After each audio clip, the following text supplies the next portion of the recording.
Кышытканнада яшәгәндә 44 яшендә аның тормыш иптәше үлеп китә.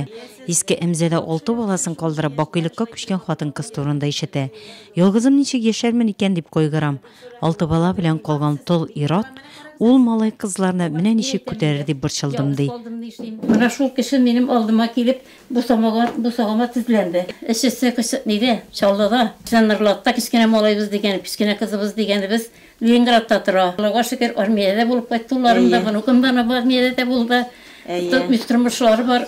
Шуларга кинәнем ачып бергә ишекләре бар, урыннары бар, семьялары бар, бар да семьялар белән матур тату гына торалар. Олысына 14 кешесенә 5 яшь булган балаларга әни, аларның әтиләре Госыймга хатын була Илхамия. Балалар беренче көннән үк әни дип дәшәләр.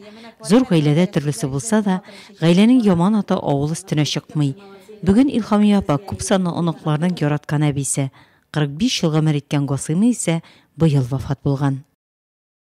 Чын күңелдән сезне менә бүгенге матур бәйрәмегез белән тәбрик итәбез. Уважаемая Илхамия Закиевна дип башлаган. Сердечно поздравляю вас с юбилеем. Бик матур сүзләр язганнар. Мин татарча гына әйтеп китим инде. Сезгә менә шул авыр вакытта, авыр заманда эшләгәнегез өчен бик зур рәхмәт белгертәләр сезгә. Сезгә исәнлек, саулык дип менә теләп калалар. Менә бу президент исеменнән менә бу.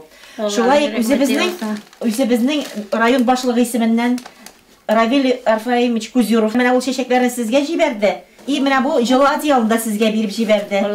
Шуңа күрә иң изге теләкләрдә калабыз без. Исәнлек, саулык сезгә. Илхамия апа Нурлат кунакларын җылы каршы алды. Ачык йөз белән табын җыйды, барсын да сыйлады.